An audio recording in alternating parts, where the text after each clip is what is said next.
Boa noite a todos. Retornamos para mais um dos nossos estudos, iniciando a semana. Nós que estamos no capítulo 9 da segunda parte do livro dos Espíritos. Hoje na nossa aula de número 137. Bom, vamos lá. Iniciamos hoje uma nova temática. A ação dos espíritos nos fenômenos da natureza. Para quem se interessa, isso tem a ver, nós estamos falando justamente dos elementais. É claro que aqui nós vamos ver somente algumas questões sobre essa temática, como vários outros temas, nós vamos ter eles mais aprofundados no decorrer do caminhar da própria doutrina espírita. Então Kardec traz um apanhado geral, uma visão global do que seriam estes espíritos que influenciam nos fenômenos da natureza. E outros autores espirituais, tais como, por exemplo, o médium Bacelli, vai trazer pelo espírito paulino um livro só falando sobre elementais, mas não é só ele, nós vamos ter outras informações, digamos assim, em outras literaturas espíritas e espiritualistas. Vamos lá. Questão 536, Kardec pergunta: são devidos a causas fortuitas? Ou, ao contrário, têm todos um fim providencial, os grandes fenômenos da natureza, os que se consideram como perturbação dos elementos? Em outras palavras, Kardec quer saber se existe, digamos assim, um objetivo para os grandes fenômenos da natureza, se eles estão abrangidos pelos desígnios divinos, ou se são simplesmente obra do acaso. É isso que Kardec quer saber. Respondem eles: tudo tem uma razão de ser, e nada acontece sem a permissão de Deus. Então, mais uma vez, o Espírito nos dizendo que não existe acaso. Há uma inteligência que governa todos os fenômenos da criação. Absolutamente tudo. Assim como lá na primeira parte do Livro dos Espíritos, nós vimos que o vácuo não existia, porque o acaso não existe, né? E hoje a nossa ciência constata a veracidade dessa afirmação feita no século XIX pelos espíritos. Eles aqui também afirmam que não existe acaso na obra da criação, que tudo tem uma razão de ser, também em se falando de natureza. Na linha A dessa mesma questão 536, Kardec pergunta: objetivam sempre o homem esses fenômenos? Ou seja, estes fenômenos que ocorrem na natureza têm como objetivo final sempre o homem? Quer dizer, ele é que é o fim, quer dizer, objetivando ou felicitá-lo ou desgraçá-lo, né? Vamos dizer assim, vamos usar esse termo, não gosto muito, mas é que acontecem os grandes fenômenos da natureza? Respondem eles: às vezes tem como imediata razão de ser o homem. Na maioria dos casos, entretanto, tem por único motivo o restabelecimento do equilíbrio e da harmonia das forças físicas da natureza. Hoje nós estamos vendo isso de maneira muito explícita.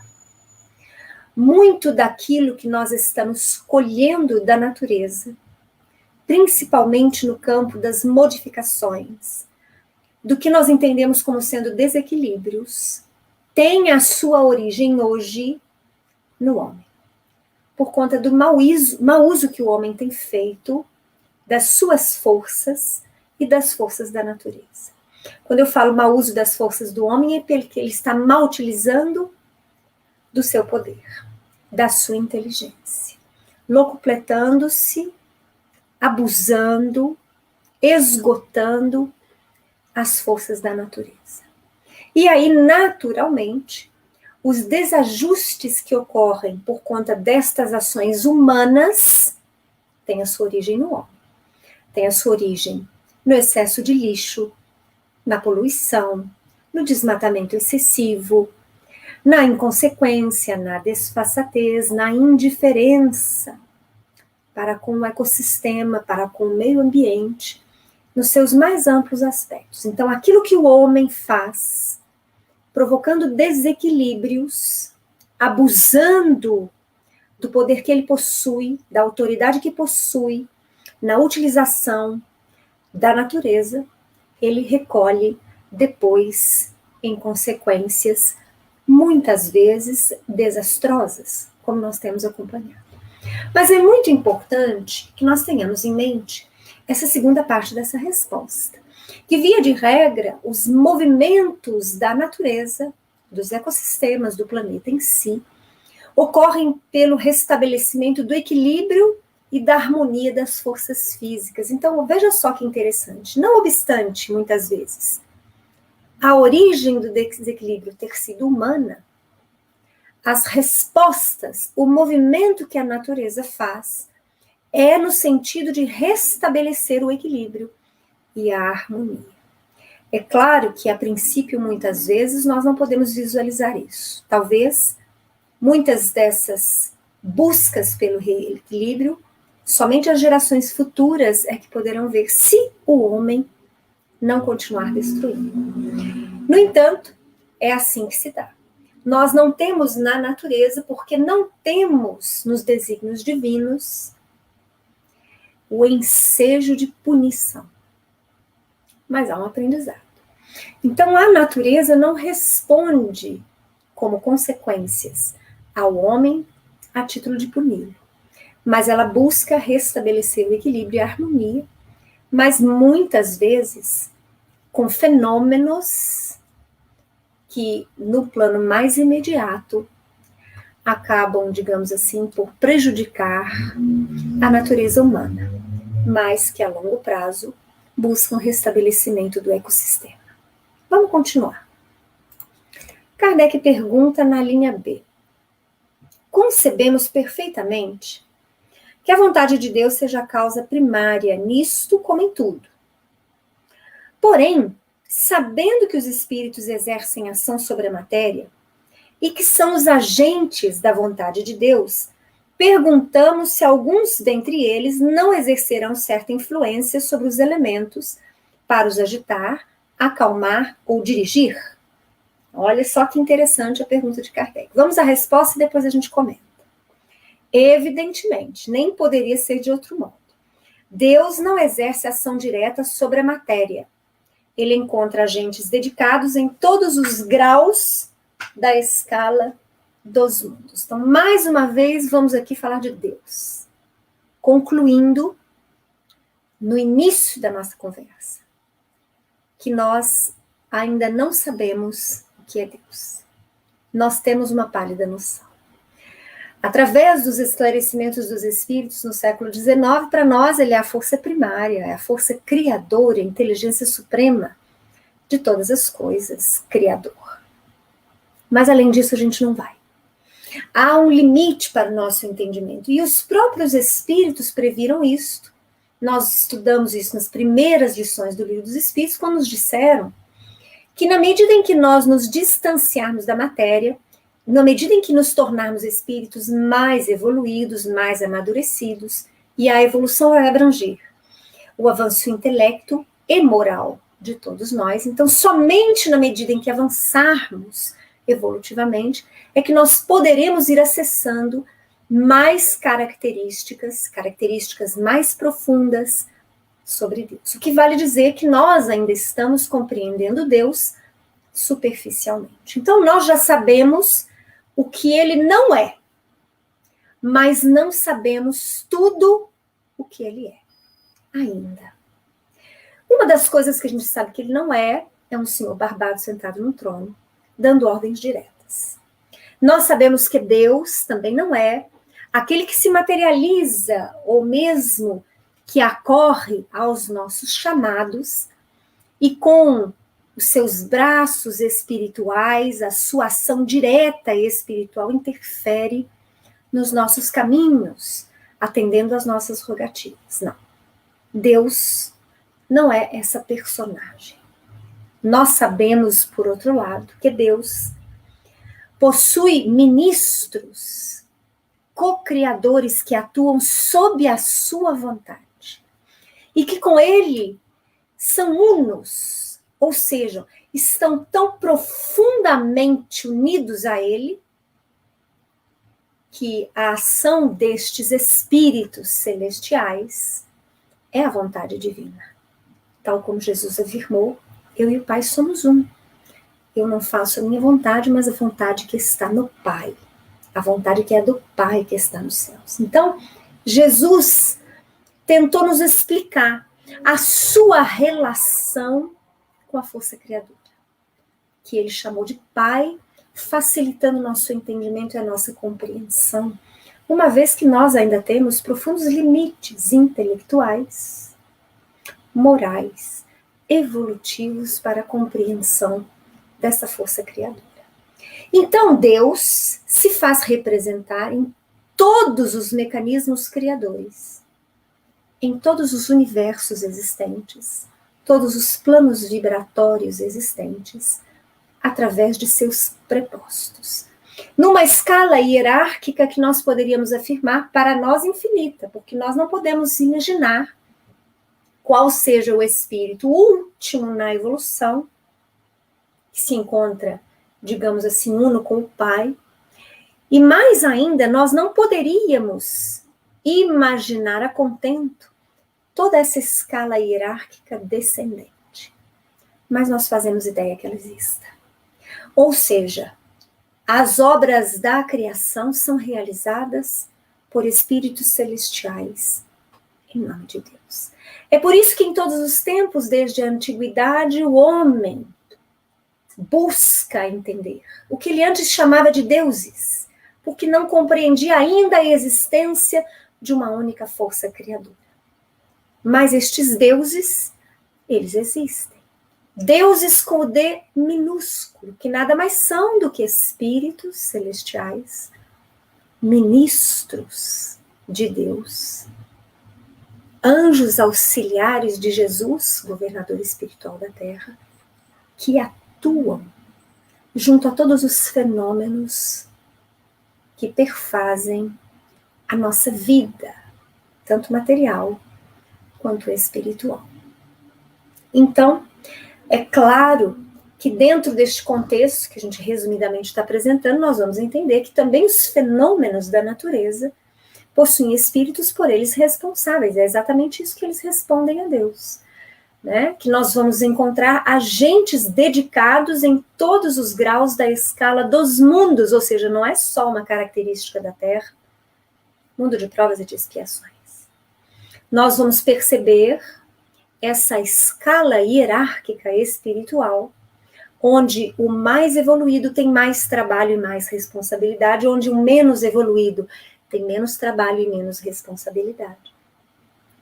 Trabalhando em conjunto, executando a vontade do Pai, na administração destas infinitas casas planetárias, destes infinitos mundos, destes infinitos bilhões de espíritos que somos todos nós, não somente os da Terra.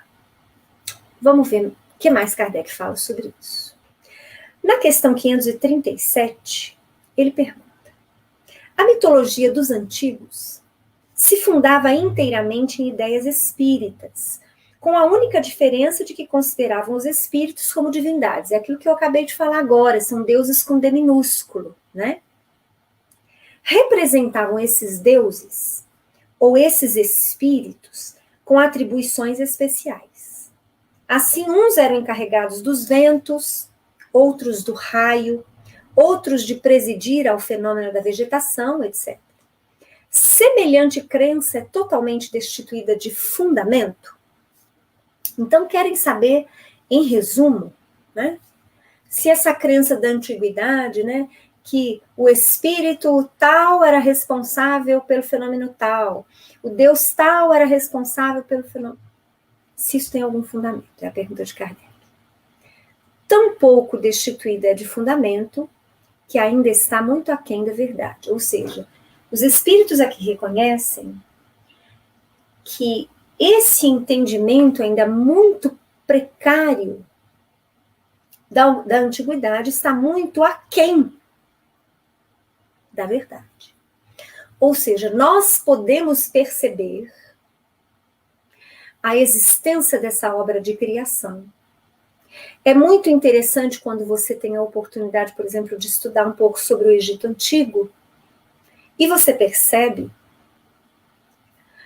que a classe sacerdotal, que tinha uma importância muito grande no Egito antigo, ela sabia, principalmente os mais altos sacerdotes, os que eram considerados iniciados, eles sabiam da unicidade do Pai, da unicidade de Deus.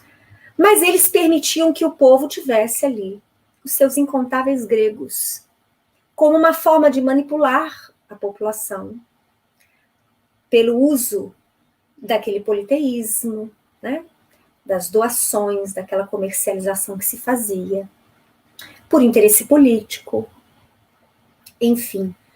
A classe sacerdotal dos iniciados no Egito não acreditava que todos deveriam acessar tudo.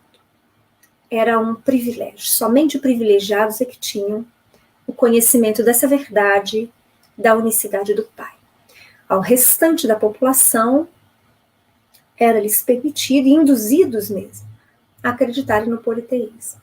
O porquê disso, nós ficaremos muito tempo aqui falando.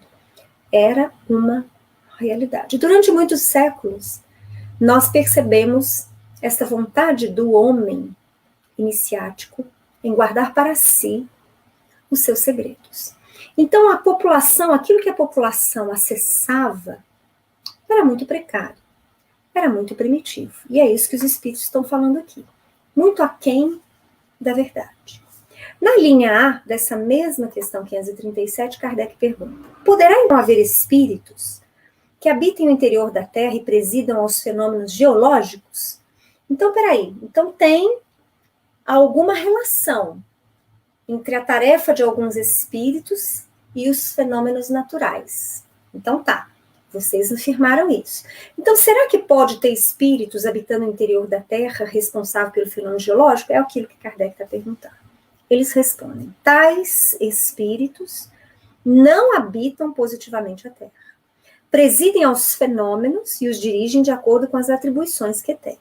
Dia virá em que recebereis a explicação de todos esses fenômenos e os compreendereis melhor. É preciso que nós compreendamos que os espíritos, conhecidos como elementais, estes que nós estamos estudando agora, responsáveis pelos fenômenos da natureza, eles estão em um padrão espiritual intermediário. Não são eles tais quais os espíritos desencarnados, e não são eles tais quais o homem encarnado. Eles estão, segundo os próprios espíritos vão nos dizendo, em uma zona intermédia. Já foram animais e estão iniciando experiências, preparando-se para a chegada ao reino nominal, ou já podem ter sido homens primitivos e retornaram para experiências neste campo de experiências dos elementais. Então, não adianta nós querermos mentalizá-los ou imaginá-los tais quais nós mesmos. Eles não são como animais que vivem enfornados na Terra.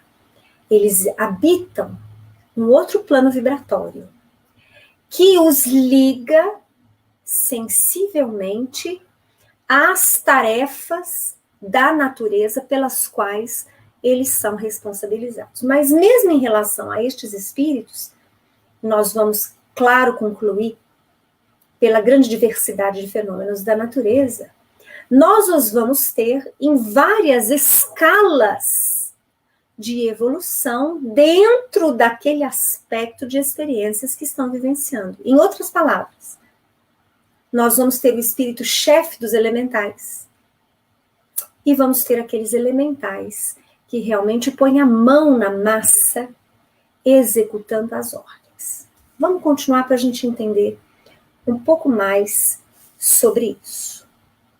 Na questão 538, Kardec pergunta: formam categoria especial no mundo espírita os espíritos que presidem aos fenômenos da natureza? Serão seres à parte ou espíritos que foram encarnados como nós? E aí eles respondem aquilo que eu acabei de comentar na questão anterior, que foram ou que o serão.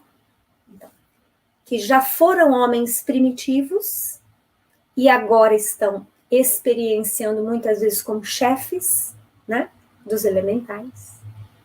Ou espíritos que ainda serão homens primitivos no reino hominal.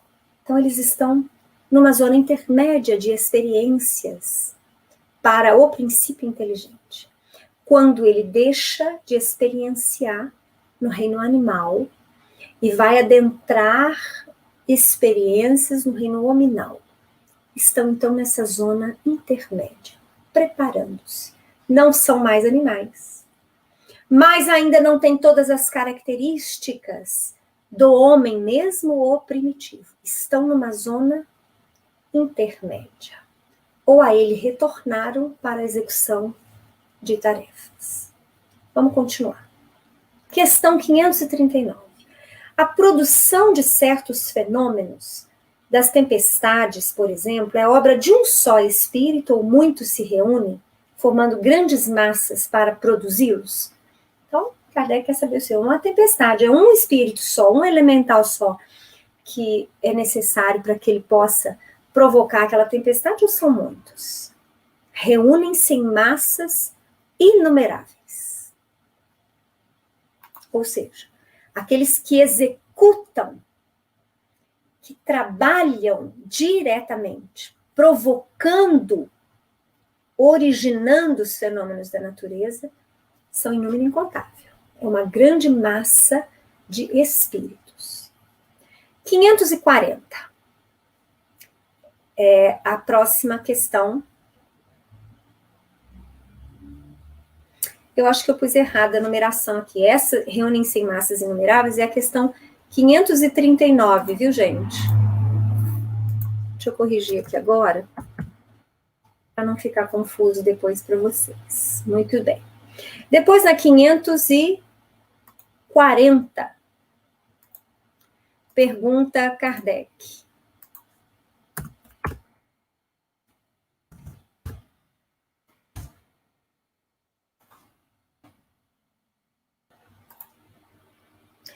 Os espíritos que exercem ação nos fenômenos da natureza operam com o conhecimento de causa, usando do livre-arbítrio, ou por efeito de instintivo ou irrefletido impulso? Então, olha só que interessante. Eu já antecipei para vocês dizendo que nós temos alguém determinando ordens, né? Mas aqui Kardec ainda não tem essa informação. Ele quer saber, então, se esta massa de espíritos responsáveis por um fenômeno da natureza, se eles agem por efeito de instinto, né, ou irrefletido impulso, né, ou se eles têm do seu livre-arbítrio. Interessante a pergunta. Respondem eles. Uns sim, outros não. Estabeleçamos uma comparação.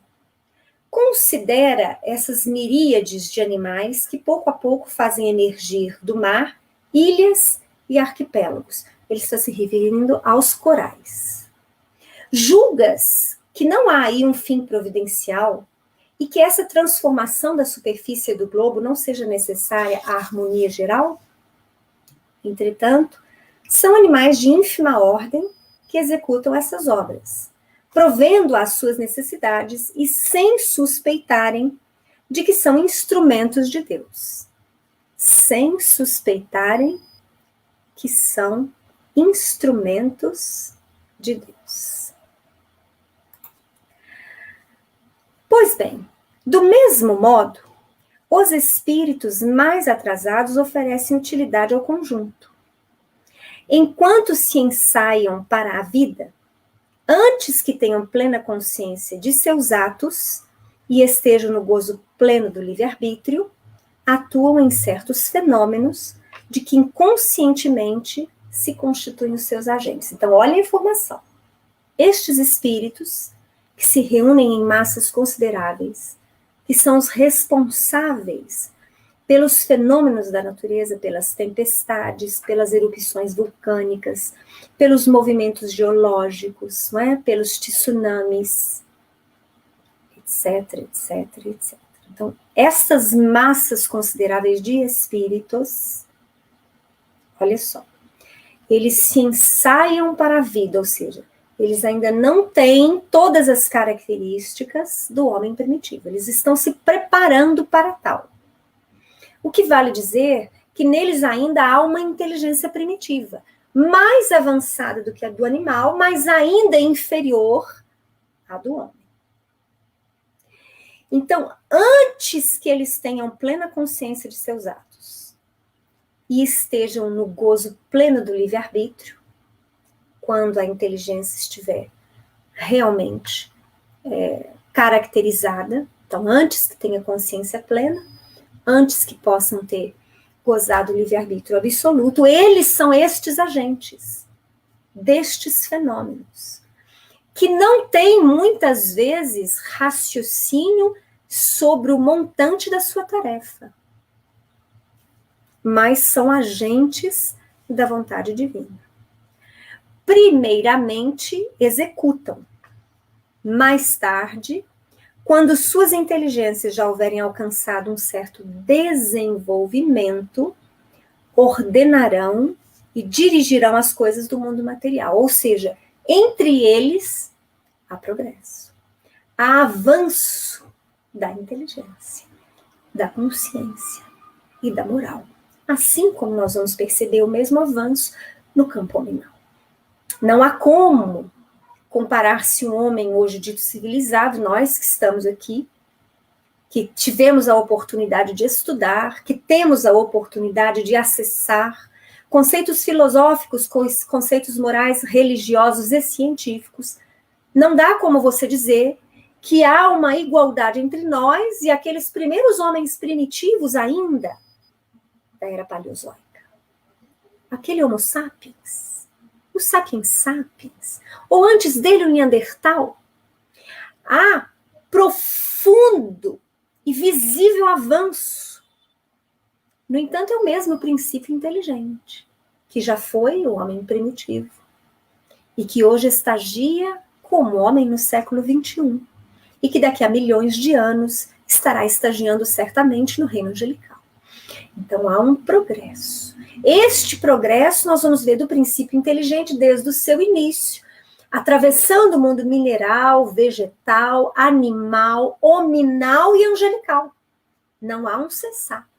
Então, nós vamos ver também este progresso nesta zona intermédia de animal e de homem. Nesta zona que nós chamamos intermédia porque ela não tem um nome específico, pelo menos não até agora. E que são as características destes espíritos de transição do animal para o hominal e que são utilizados em tarefas junto aos fenômenos da natureza. Então, primeiramente, eles atuam executando. Têm pouca consciência, não gozam ainda do seu livre-arbítrio. Sua inteligência, ela existe. É uma inteligência primitiva, um pouco mais avançada que do animal, e que está a se desenvolver para ser caracterizada como a inteligência do homem, mesmo que seja um homem primitivo. Então, ele inicia executando dentro destas massas consideráveis de espíritos e progredindo, trabalhando, servindo ao Pai inicialmente inconscientemente, vão desenvolvendo a sua consciência, a sua inteligência, a sua moral, vão aprendendo. E amanhã, dentro ainda desta fase intermédia, serão aqueles que darão as ordens. Receberão as ordens de mais alto em relação aos fenômenos que devem ocorrer e as repassarão para espíritos chegados que agora estão executando as tarefas, ainda inconscientemente. Continuam ainda eles. Depois, poderão dirigir as do mundo moral, ou seja, experienciando ainda nesta fase, na execução de tarefas materiais, junto aos fenômenos da natureza, se preparam, continuarão avançando, desenvolvendo conscientemente a sua inteligência, a sua moral, a sua percepção, não é? Aprendendo a olhar a vida de forma mais ampla, se preparando para adentrar no reino nominal, onde aí sim surgirão tarefas mais atinentes às nossas decisões morais. É assim que tudo serve, que tudo se encadeia na natureza, desde o átomo primitivo até o arcanjo, que também começou por ser átomo. Admirável lei de harmonia, que o vosso acanhado espírito ainda não pode apreender em seu conjunto. Então, esse final dos espíritos relata muito e indica claramente para nós o quanto nós ainda somos limitados na compreensão destas ordens, do movimento incessante na obra da criação. Nós acessamos pequenas verdades.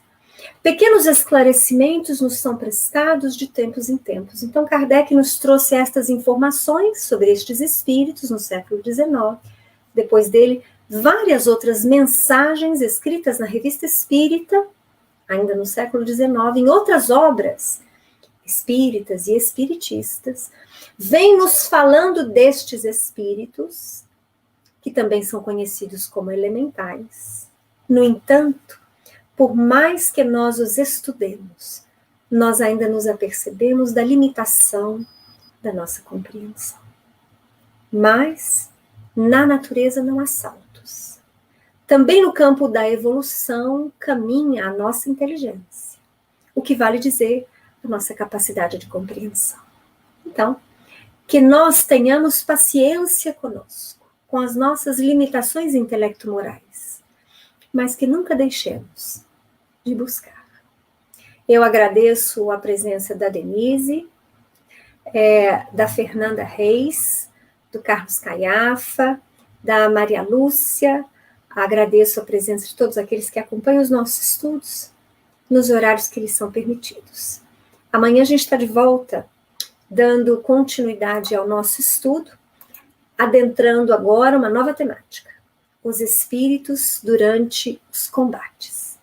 Eu aguardo vocês amanhã às 7 horas. Um abraço.